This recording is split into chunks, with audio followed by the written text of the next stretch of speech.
भारतीय पुराणों के हृदय में रहते हैं एक अद्भुत रहस्य। काकभुशुंडी कौवे के रूप में एक महान ऋषि। प्राचीन ग्रंथ उनके अस्तित्व की गवाही देते हैं, जो हिंदू पौराणिक कथाओं में बुने गए कालातीत ज्ञान का प्रमाण है।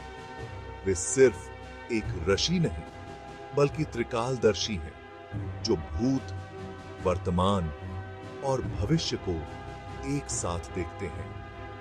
काकभुशुंडी की कहानी एक ऐसी कहानी है जिसे आम इंसान आसानी से नहीं समझ सकता।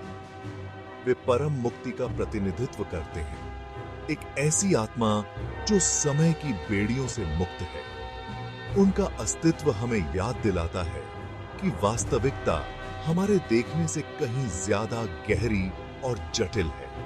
कौवा, जिसे अक्सर अपशकुन का प्रतीक माना जाता है, काकभुशुंडी के साथ पूरी तरह से अलग अर्थ लेता है। वह रहस्यवाद और गुप्त ज्ञान का प्रतीक है। उनका होना ही जीवन, मृत्यु और रैखिक समय के भ्रम के बारे में हमारी समझ को चुनौती देता है। कल्पना कीजिए कि आप समय के प्रवाह से बाहर हैं, ब्रह्मांडों का जन्म और विनाश पलक झपकते ही देख रहे हैं। यही काकभुशुंडी की वास्तविकता है। वह जन्म और मृत्यु की सीमाओं से मुक्त है और एक ऐसे दृष्टिकोण से इस ब्रह्मांडीय नृत्य को देख सकते हैं जिसे बहुत कम लोग समझ सकते हैं। वह कल्प वृक्ष यानी जीवन के वृक्ष की शाखाओं पर बैठे हैं और देख रहे हैं कि उनके सामने जीवन कैसे बीत रहा है। साम्राज्य उठते और गिरते हैं, नायक पैदा होते हैं और भुला दिए जाते हैं, फिर भी काकभुशुंडी बने रहते हैं, अस्तित्व के उतार चढ़ाव के एक शाश्वत साक्षी। एक साधारण मनुष्य का मन इस तरह के अस्तित्व की विशालता को कैसे समझ सकता है? पूरे समय को एक सतत टेपेस्ट्री के रूप में देखना एक ऐसी अवधारणा है जो मानवीय समझ से परे है। फिर भी काकभुशुंडी इस सच्चाई का प्रतीक है, जो हमें हमारी सीमित धारणा से परे अनंत संभावनाओं की याद दिलाते हैं। बस शांति सत्य कहते। रामायण हिंदू धर्म के सबसे महान महाकाव्यों में से एक काकभुशुंडी में एक अद्वितीय वर्णन करता पाता है। गरुड़, भगवान विष्णु के दिव्य वाहन के आश्चर्य की कल्पना कीजिए। जब उनका सामना इस ऋषि से होता है जो पहले से ही इस महाकाव्य को जानते हैं, काकभुशुंडी ने इसे अनगिनत बार विभिन्न समय सारिणी और पुनरावृत्तियों में घटित होते देखा है। वह गरुड़ को रामायण सुनाते हैं, न कि एक सुनी हुई कहानी के रूप में, बल्कि एक ऐसी घटना के रूप में जिसके वे बार बार प्रत्यक्षदर्शी रहे हैं। यह मुलाकात समय की चक्रीय प्रकृति पर जोर देती है, जैसा कि काकभुशुंडी ने देखा है। वही कहानियां, वही खुशियां और दुहक अलग अलग युगों में बस थोड़े से बदलाव के साथ घटित होते रहते हैं। हालांकि पुनरावृत्ति का यह चक्र जीवन की घटनाओं के महत्व को कम नहीं करता है। इसके बजाय यह प्रेम, कर्तव्य और त्याग के शाश्वत विषयों पर प्रकाश डालता है, जो पूरे समय गूंजते रहते हैं। काकभुशुंडी का दृष्टिकोण हमें इन आवर्ती पैटर्न को पहचानने और एक बेहतर भविष्य बनाने के लिए अतीत से सीखने की प्रेरणा देता है। काकभुशुंडी के पास जो ज्ञान है, वह आसानी से प्राप्त नहीं होता।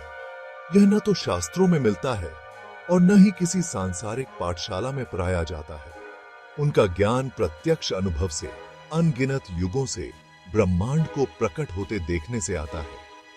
यह मौन, अवलोकन और गहन चिंतन से उत्पन्न ज्ञान है।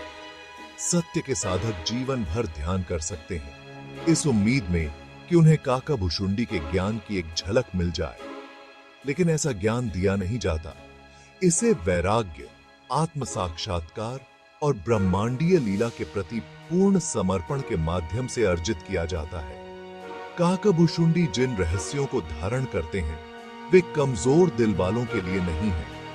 वे वास्तविकता की हमारी समझ को चुनौती देते हैं, हमें भ्रम के पर्दे से परे देखने का आग्रह करते हैं।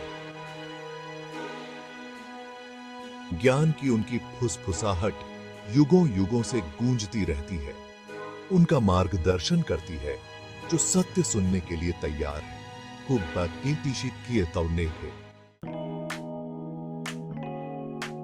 हम सब समय से बंधे हैं, जन्म, मृत्यु और पुनर्जन्म के अंतहीन चक्र में फंसे हुए हैं। हालांकि काकभुशुंडी इस चक्र से मुक्ति का प्रतिनिधित्व करते हैं, जो मोक्ष के रूप में जानी जाने वाली आत्मज्ञान की स्थिति है। वह आशा की किरण है जो हमें याद दिलाते हैं कि इस अंतहीन चक्र से बाहर निकलने का एक रास्ता है। उनका अस्तित्व हमारे सीमित मानवीय अनुभव को पार करने और परम मुक्ति की स्थिति प्राप्त करने की संभावना की एक झलक प्रदान करता है। यह एक ऐसी अवस्था है जहां व्यक्ति अब इच्छाओं, भयों या भौतिक संसार के भ्रम से बंधा नहीं रहता। काकभुशुंडी की कहानी सतही से परे देखने और अपने भीतर शाश्वत सत्य की तलाश करने का आह्वान है। यह दुखों के चक्र से मुक्त होने और सच्ची मुक्ति प्राप्त करने का निमंत्रण है।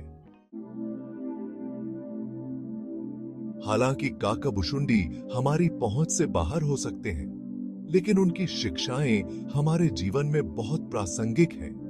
वह हमें भौतिक संसार की क्षणभंगुर प्रकृति पर विचार करने और परे शाश्वत सत्य की तलाश करने के लिए प्रोत्साहित करते हैं। दुनिया को वैराग्य के साथ देखकर और समय की चक्रीय प्रकृति को समझकर हम भी जीवन के अनुभवों से ज्ञान प्राप्त कर सकते हैं। काकभुशुंडी से सीधे उत्तर न खोजें, क्योंकि सीमित मानव मन उनके ज्ञान को आसानी से ग्रहण नहीं कर सकता। इसके बजाय अपने भीतर उत्तर खोजें, आत्म खोज की यात्रा को अपनाएं और शायद अपने अस्तित्व की शांति में आप काकभुशुंडी के कालातीत ज्ञान की धीमी फुसफुसाहट सुन सकें।